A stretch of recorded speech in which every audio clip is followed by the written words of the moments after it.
Paring Jun, kumusta? Good morning. So, ngayong umaga, pag-uusapan natin ngayon, patungkol naman dito sa sasakyan natin si Kaloy, ano? Ito ay isang Tamaraw FX 7K gasoline engine. So, ang topic natin is yung mga fluid. Ano ba yung mga fluid ng ating sasakyan, no? Ito, fluid ang laman yan. Ito, fluid din ang laman ito. Ito, same lang din ito. Papunta doon. Reservoir nga lang yon. Ito, fluid rin ito. Yan, fluid.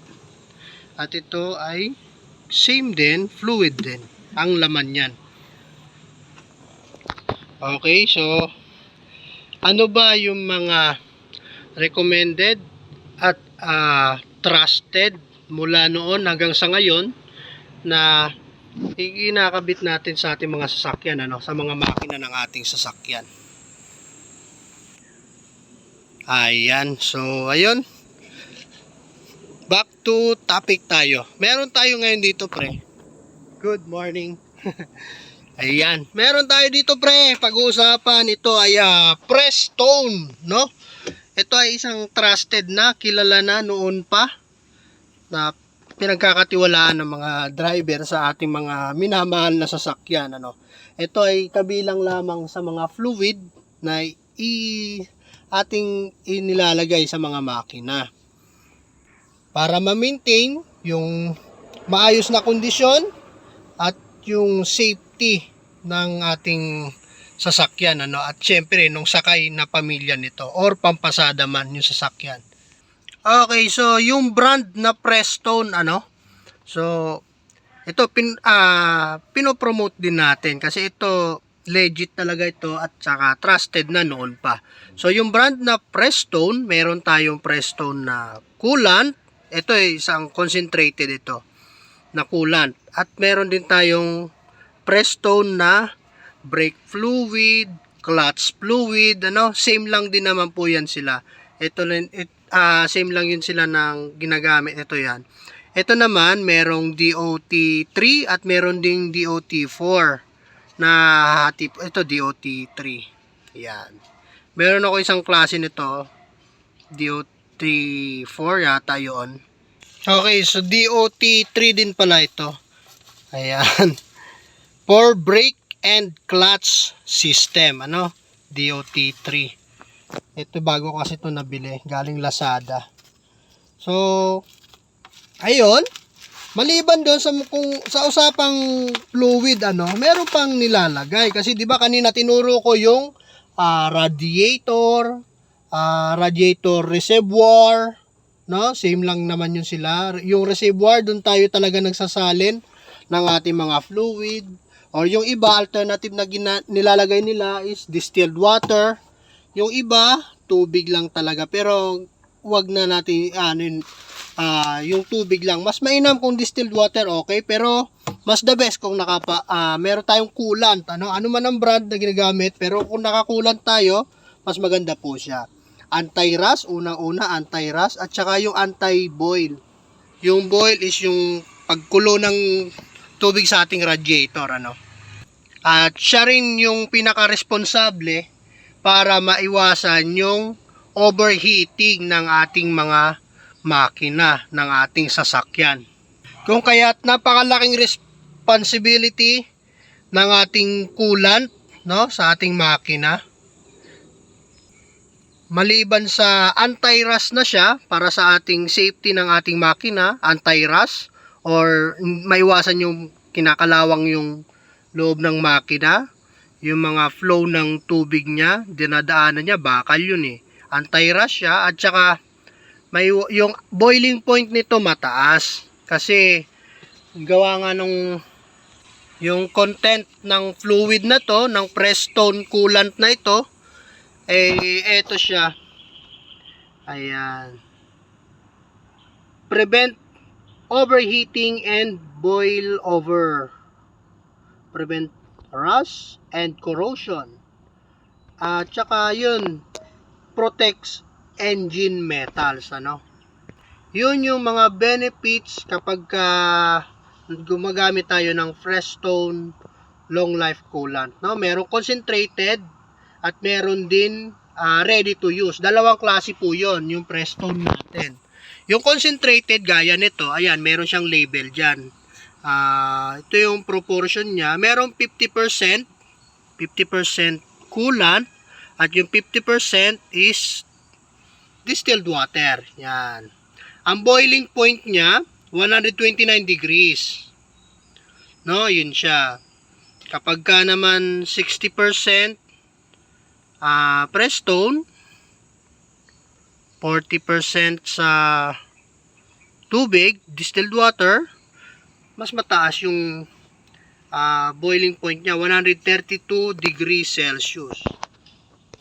At last, 70-30, no? 70% na Prestone, 70% na Prestone at 30% na distilled water. Ito yung boiling point niya. Umaabot siya ng 136 degrees Celsius. At syempre, mas makakatulong yon ng maayos kapag yung ating thermostat is normal siya, nagpa-function. Ano? So, yun, mas nakakatulong din yon. Maliban sa mataas yung boiling point nito, kahit sobrang init na, hindi nakulo yung tubig na yon, yung coolant na yon, at kasabay din yung tulong ng ating thermostat. Dito yun siya, pre. So, dito natin sinasalin yung coolant, di ba? Dito yung coolant natin sinasalin. Reservoir. Kulay green ang laman nun. Yung coolant natin na Prestone. Make sure lang na nasa lagi siyang naka-full yung level niya. Dito, hindi naman talaga to ina-advise na dito ka magbubukas at dito ka magsasalin. Lalo na kapag ka mainit, wag natin magkamali, mabuksan natin to kasi sasabog yan. Malakas ang pressure niya, mainit yan. Dito naman, no, so dito siya. Dito ka magsalin ng coolant, then magfo-flow na lang yan dito kasi reservoir yun eh. Pag ito mag-drain ito, hindi naman totally mag-drain kasi higupin nyo ng sa makina. Yun naman yung sasalin pag makulangan siya. Then pagpasok ng sa baba niya, yung hose na mataba, pupuntahin dito sa may water pump. May water pump, papasok ng engine. Tapos may mga water jacket na yan sa loob ng makina. Kung saan yun yung tutulong sa kanya para di siya mag-overheat. Then ito naman yung thermostat housing. Yan.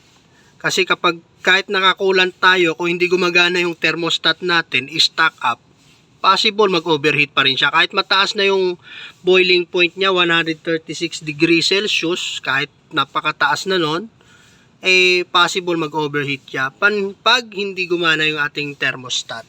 Yan. Then dito naman yun siya.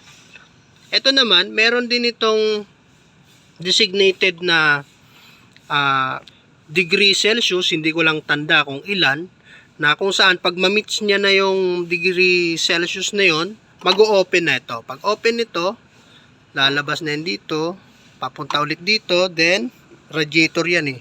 Bababa niya yan doon para i-cool down. At tulong din itong fan. Yan, meron niyang fan. At yung iba, meron pa auxiliary fan, maliban dito.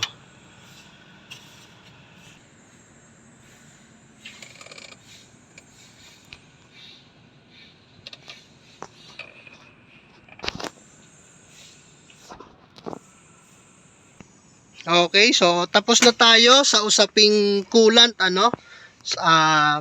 Isa sa fluid na kailangan ng ating makina, ng ating sasakyan, yung fluid na ito, yung coolant, ano? Prestone, maganda po yan. Trusted po yan, legit.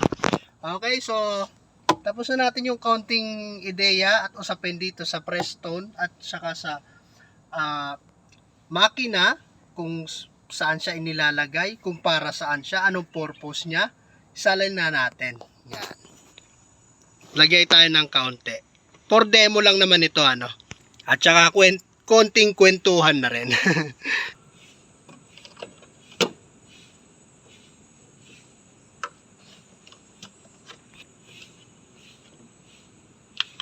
Kulay green ang coolant na to.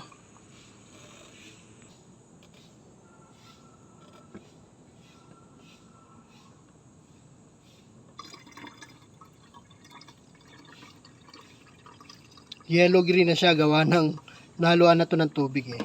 Okay. So yun lang, dagdag lang tayo ng konti. Yun. Yun yung ating topic for today. Patungkol dito sa radiator coolant, no? Ni Kaloy Toyota Tamaraw FX. Yan. See you sa ulitin. Bye-bye.